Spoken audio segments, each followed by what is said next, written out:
We are looking at how to pronounce this phrase as well as how to say more interesting and related words in English, so make sure to stay tuned and consider subscribing for more learning in British English.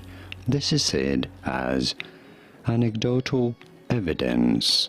Anecdotal evidence in American English, however, it is normally pronounced as anecdotal evidence. Anecdotal evidence in American English versus anecdotal evidence in British English. Did you get this? Was this any helpful? Let me know in the comments and by using the like button. Thank you kindly for your support. Here are more videos on how to pronounce more words in English whose pronunciations aren't exactly always obvious. I'll see you there to learn more. Thanks for watching.